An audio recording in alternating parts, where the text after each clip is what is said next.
नमस्कार दोस्तों, क्या हमारे देश की अदालतें भेदभाव करती हैं? क्या हमारे जुडिशरी सिस्टम में नेपोटिज्म है? क्या हमारे जुडिशरी सिस्टम में परिवारवाद सच में एग्जिस्ट करता है? और आज हमारे जुडिशरी सिस्टम में लाखों करोड़ों मामले पेंडिंग में हैं जिनका फैसला अभी तक नहीं आया है। कई केस तो ऐसे होते हैं जिसमें व्यक्ति की मृत्यु के बाद भी उस केस का फैसला नहीं आता है और उस व्यक्ति की आगे की पीढ़ियां उस केस को लड़ती रहती हैं। आज हमारे जुडिशरी सिस्टम का ये हालात है। और क्या अब समय आ गया है हमारे जुडिशरी सिस्टम को बदलने का? तो दोस्तों आइए इस वीडियो में समझते हैं इन सभी प्रॉब्लम्स के बारे में।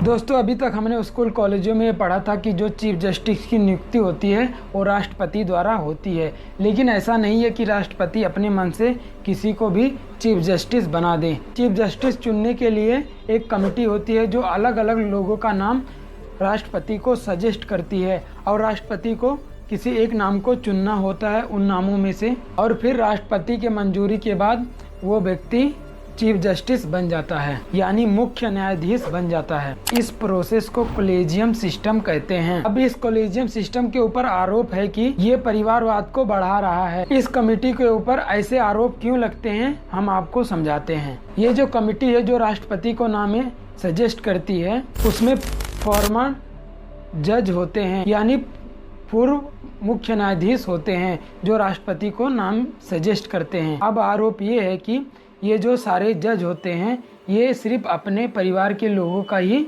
नाम राष्ट्रपति के पास भेजेंगे ताकि उन्हीं में से राष्ट्रपति किसी एक को चीफ जस्टिस बनाए, मुख्य न्यायाधीश बनाए। जो कॉलेजियम के मेंबर्स होते हैं वो लोग सिर्फ अपने ही लोगों का नाम राष्ट्रपति के पास भेजते हैं ताकि उन्हीं में से किसी एक को राष्ट्रपति चीफ जस्टिस बनाए। और फिर बाद में यही होता है, राष्ट्रपति किसी एक नाम को सिलेक्ट करते हैं और फिर बाद में वही चीफ जस्टिस बनता है। अब जो नेपोटिज्म का आरोप लगा रहे हैं उनका कहना ये है कि जो कॉलेजियम सिस्टम के मेंबर्स होते हैं वो सिर्फ अपने ही परिवार के लोगों का नाम राष्ट्रपति के पास भेजते हैं, इससे उनके परिवार के लोग ही जज बनते हैं। और इसकी वजह से आप भी ये देखते होंगे कि कई परिवारों में जज ही जज होते हैं। इसी कॉलेजियम सिस्टम को टालने के लिए 2015 में बीजेपी गवर्नमेंट ने एक नया कानून लेके आया था। इसमें जो कमेटी रहती है जो राष्ट्रपति के पास सूची भेजती है नामों की कि अगला चीफ जस्टिस कौन होगा, तो उसमें उस कमेटी में ही बदलाव किया गया था। जैसे कमेटी के अध्यक्ष होंगे चीफ जस्टिस ऑफ इंडिया और सुप्रीम कोर्ट के 2 वरिष्ठ न्यायाधीश, कानून मंत्री और 2 जानी मानी हस्तियां इस कमेटी में रहेंगी। अब रहा सवाल कि जानी मानी हस्तियां कौन होगी और उनका चुनाव कैसे होगा। इस कानून के हिसाब से जानी मानी हस्तियों का चुनाव 3 सदस्यों वाली कमेटी करेगी। इसमें प्रधानमंत्री, मुख्य न्यायाधीश और लोकसभा में विपक्ष के नेता या फिर सबसे बड़ी विपक्षी पार्टी के नेता, फिर ये 3 लोग उन जानी मानी हस्तियों का चुनाव करेंगे और इस तरह उन जानी मानी हस्तियों का चुनाव होगा।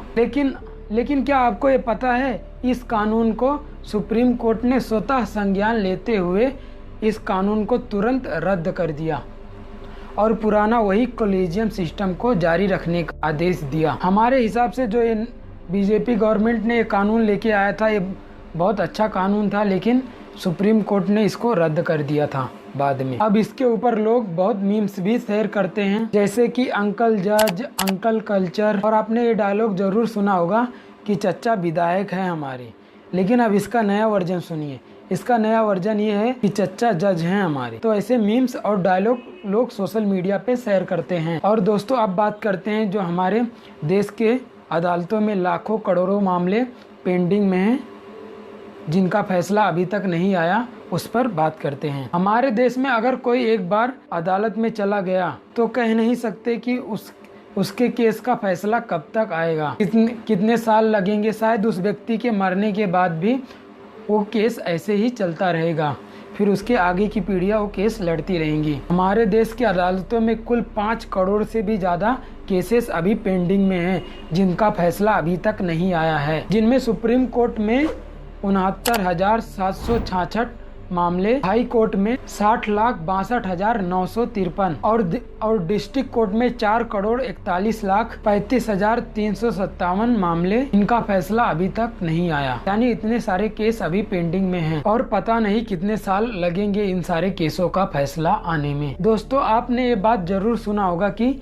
अस्पताल और अदालतों के चक्कर में नहीं पड़ना चाहिए, अगर पढ़ोगे तो कंगाल हो जाओगे। अस्पताल का तो समझ में आता है, लेकिन अदालतों के बारे में ऐसा लोग क्यों कहते हैं, जहां हमें अदालतों से ही न्याय मिलता है। लोग क्यों कहते हैं कि अदालत के चक्कर में नहीं पड़ना चाहिए? जब इतने साल केस चलेंगे तो उसे लड़ने के लिए एक वकील चाहिए रहेगा। अगर अच्छा वकील है तो मोटी फीस चार्ज करेगा और सालों साल ऐसे ही केस चलेगा और वकीलों का जेब भरेगा, गरीब आदमी कंगाल होता रहेगा। इसीलिए लोग कहते हैं कि अदालतों के चक्कर में नहीं पड़ना चाहिए। आइए दोस्तों, अब ये समझते हैं कि क्या अदालतें भेदभाव करती हैं? शायद करती हैं, क्योंकि अगर कोई बड़ा नेता या फिर बड़ा आदमी, पैसे वाला या फिर बड़ा सेलिब्रिटी अगर कोई भी कोर्ट में जाता है, उसकी सुनवाई तुरंत होती है।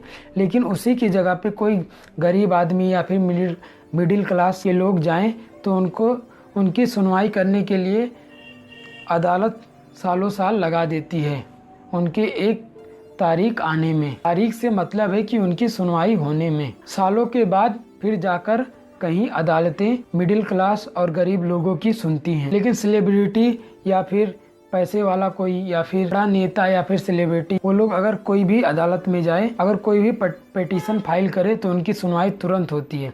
लेकिन उसी जगह पर कोई मिडिल क्लास गरीब आदमी चला जाए तो उनकी सुनवाई करने में अदालतें सालों साल लगा देती हैं। सालों बाद तब जाके उनकी बारी आती है। आप इसे कुछ उदाहरणों से समझिए। प्रधानमंत्री मोदी के अपमान के मामले में इसी साल 23 फरवरी 2023 को कांग्रेस के नेता पवन खेड़ा को पुलिस ने गिरफ्तार कर लिया और इस गिरफ्तारी के बाद ठीक 3 घंटे बाद सुप्रीम कोर्ट ने सुनवाई करके पवन खेड़ा को बेल दे दी। सोचिए, सुप्रीम कोर्ट में जो इतने सारे केस सुप्रीम कोर्ट में पेंडिंग है, उन सारे केसों को छोड़ के सुप्रीम कोर्ट पवन खेड़ा के मामले को 3 घंटे के अंदर सुनवाई कर दी और फिर उन्हें बेल भी दे दिया। पवन खेड़ा के मामले में कार्रवाई तुरंत हुई। लेकिन आप इधर सोचिए, अगर इनके जगह पर कोई गरीब आदमी या फिर मिडिल क्लास का कोई आदमी होता तो सुप्रीम कोर्ट क्या ऐसे ही 3 घंटे के अंदर सुनवाई करता? शायद इतने जल्दी सुप्रीम कोर्ट सुनवाई नहीं कर।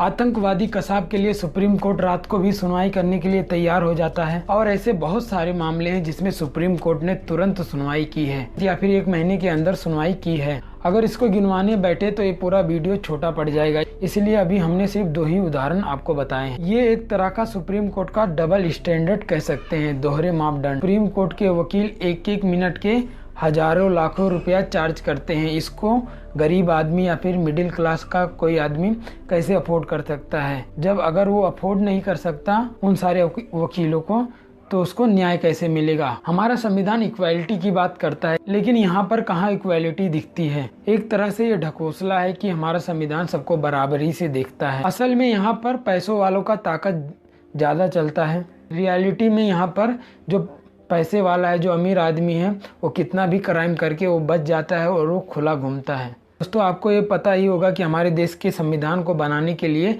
हमारे देश के संविधान निर्माताओं ने बहुत सारे देशों के संविधानों को पढ़ा और फिर उसके आधार पर हमारे संविधान का निर्माण किया। हमें लगता है कि ये तरीका गलत था, क्योंकि उन देशों का संविधान, जिन देशों के संविधान को हमारे देश के संविधान निर्माताओं ने पढ़ा, वो देश अपने देश के सिचुएशन, हालात के हिसाब से खुद का संविधान बनाया था। लेकिन हमने क्या किया, उन देशों के संविधान को पढ़ा और फिर उसी बेस पर अपने देश का संविधान बनाया।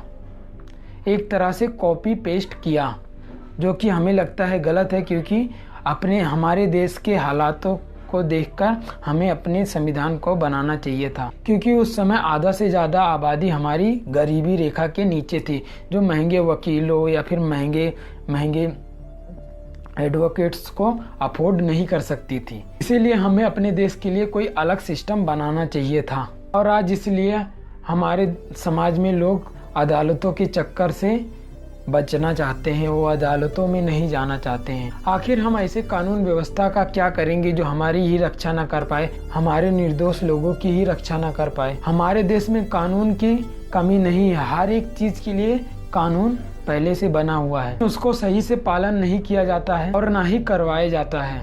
और जो अपराधी है कानून को तोड़कर फिर ऐसे खुले घूमते हैं। आज हमारे देश के आम लोगों की सिचुएशन क्या है कि आज कोई भी आए, मार कर चला जाए, गाली देकर चला जाए, स्वाभिमान को नुकसान पहुंचाए, फिर भी जो शरीफ लोग हैं वो पुलिस के पास नहीं जाना चाहते कि उनको इन अदालतों के चक्कर में नहीं पड़ना है। हमारे देश का संविधान इक्वालिटी की बात करता है, क्या रियल में इक्वालिटी है? इसका जवाब है नहीं, क्योंकि जो पैसे वाला है उसका डोमिनेंस ज़्यादा है, उसका रसूख ज़्यादा चलता है हमारे देश में। हमारे देश में गरीब मिडिल क्लास लोगों को हर कोई दबाता है, चाहे वो नेता हो, कोई अमीर आदमी हो जिसके पास बहुत सारे पैसे हो, या फिर कोई सेलिब्रिटी हो जो इकोनॉमिकली वीक हो, जो अपनी आवाज़ उठा नहीं सकता, जो अपने हक के लिए लड़ नहीं सकता, उनको हर कोई दबाता है और वो लोग दब भी जाते हैं। हमारे देश की आज ये सिचुएशन है। दोस्तों आज के लिए इतना ही। वीडियो पसंद आए तो वीडियो को लाइक करें, चैनल पे नए हो तो सब्सक्राइब करें। मिलते हैं नेक्स्ट वीडियो में, तब तक के लिए जय हिंद दोस्तों।